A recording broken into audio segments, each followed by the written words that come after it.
And as for the whole thing with Thomas Frank, I'm going to judge what I'm seeing. Because if we can't judge what we're seeing, we should not all do YouTube videos, forget all these YouTube lives, forget the shows, and just come back next year and then start all over. So let's give him a free ride. If we're going to give him a free ride, we shouldn't do any YouTube videos, shouldn't judge what we're seeing, we should wrap this all up for this season and just go on to next season. Ladies and gentlemen, boys and girls, it's your boy Mr. Box Office from Mr. Box Office TV, back with another video for you today. And this is a video where I need to just get things off my chest. From what I've seen on social media and last couple of weeks, yes, it's been quiet. Have you not heard that much from the Professor of Truth and Entertainment, yours truly? But there seems to be a rumblings right now of Tottenham fans doing what they do best. And that is excuses. Excuses for Thomas Frank. Excuses for certain players. Excuses for what's going on in the Premier League at the moment. You hear of other teams as well, but I'm more focused on Tottenham Hotspur. And for me, this starts with one person, firstly, and it's the obvious one, Thomas Frank. Now, for me, the first thing I hear from Tottenham fans is say, oh yeah, Thomas Frank is doing really well. On the face of it, yes, he's doing really well at the moment in terms of where he is in the league. Top half, top six, you can't complain, can you? Scoring the most goals. The meanest defence, I'm told as well, which is, yeah, factually true. But like I said in so many times and occasions, I'm going to keep on saying it. My eyes are not lying to me. When I watch Tottenham, which you see me on this channel, on watch-alongs and match vlogs, I see the attack that is bang average. I'm seeing defenders better than my attackers. I'm seeing a team can't really get into anything.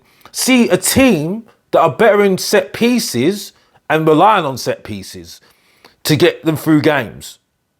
I'm seeing a team that is relying on a goalkeeper that we said was not good enough to get us out of scrapes.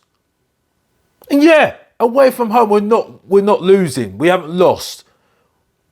But when you look at the individual games with your eyes, it's not good enough. You know, we've been lucky to see where we are at the moment in the league. We have been lucky in the Champions League as well. And our luck ran out in the Carabao Cup. On the manager's tactics, you see he's not brave. Yes, defensively he sorted the defence out, but if we remember what Postecoglou was like, Postecoglou had the easiest job to do, pushing the ball forward, like somebody I know from the Hotspur Hood told you. Thomas Frank had the easiest job to just push the defence a little bit backwards towards the goal rather than going a little bit more higher and actually make the defenders defend as defenders.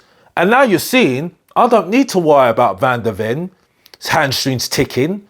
I don't need to worry about Romero.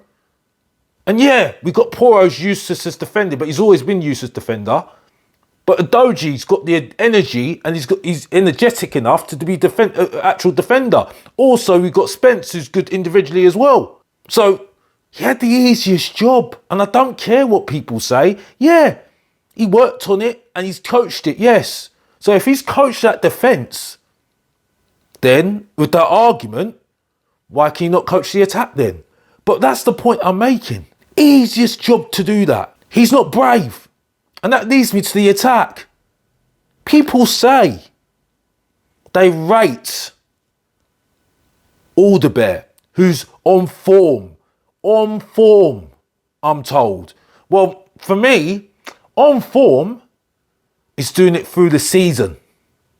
Not just one game against a bang average Champions League side, right?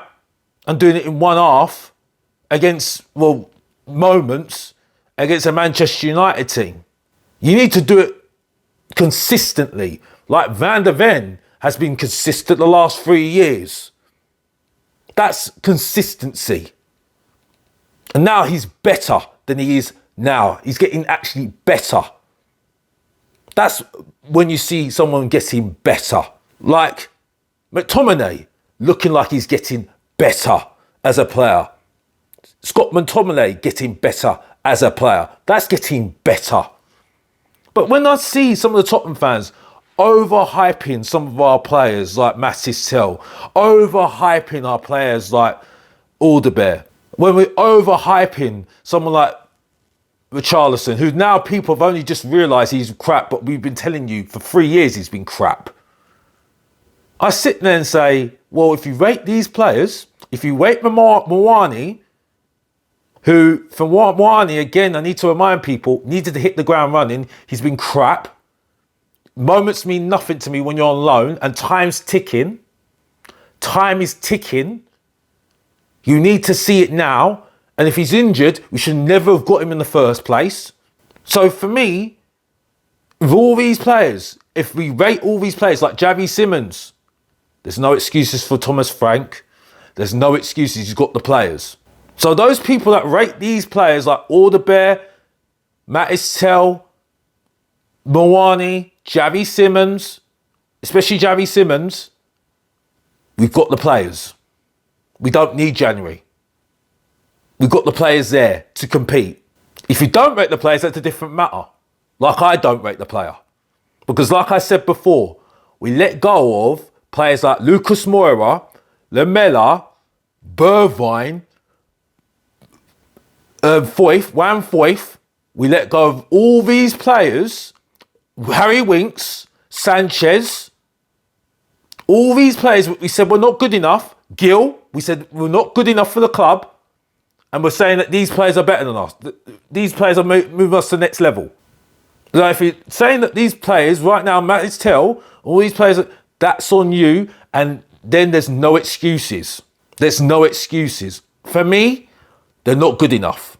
They've got this year only. And if they're not good enough, get rid.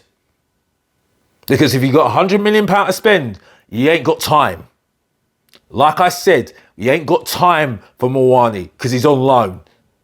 He's finito gone. So these people saying we need to give it patience, we ain't got patience for Moani. Moani needs to hit the ground running straight away. So this is the point. And as for the whole thing with Thomas Frank, I need to just sum this all up in one moment for me. I'm going to judge, like I said in my a couple of last videos, I'm going to judge what I'm seeing. Because if we can't judge what we're seeing, we should not all do YouTube videos, forget all these YouTube lives, forget the shows, and just come back next year and then start all over. So let's give him a free ride. If we're going to give him a free ride, we shouldn't do any YouTube videos, we shouldn't judge what we're seeing, we should wrap this all up for this season and just go on to next season. But I'm not going to do that. I've not said Frank out. Now, if Frank goes, I don't care. It doesn't matter to me because at the end of the day, the manager always goes anyway. The manager doesn't last that long anyway. You can see the stats and everything else. And I don't look at stats at all. But look at the history. Managers get sacked quicker than anybody now these days. So there's nothing different.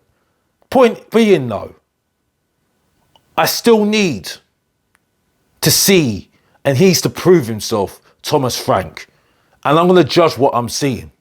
I'm going to judge what I'm seeing by what I see on the pitch. And as I said before, yes, there are some positives.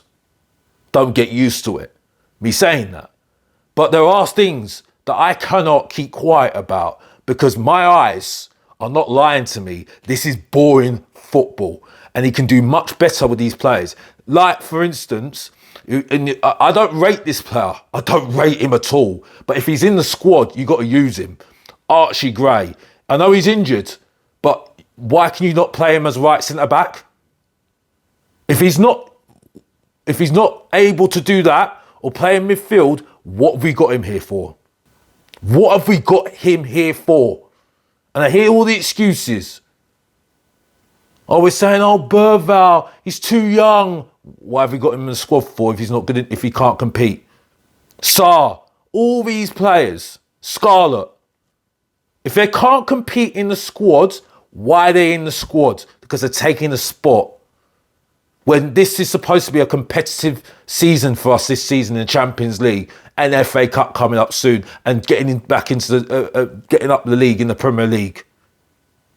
I'm fed up with hearing the excuses, and the excuse I hear saying, "Oh well, Thomas Frank's got a hard job right now. He's got a really hard job." We knew what he was getting himself into when he taken the job in the first place. So I don't feel sorry for you. Like I said before, he'll get the season, Thomas Frank. It's just whether, and especially if he's still top half of the table, it'd be stupid to sack him. But no Tottenham fan is not going to judge what you're seeing. And the judgment continues as we move on to the North London derby. But that'll be another video, so check it out soon on Mr. Box Office TV. Short, sharp video from your boy Mr. Box Office, the main event, the Professor of Truth and Entertainment.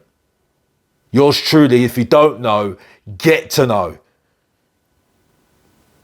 And as always, if you didn't know, get to know. Support your boy Mr. Box Office. Subscribe and like. And come on you Spurs. And we're out.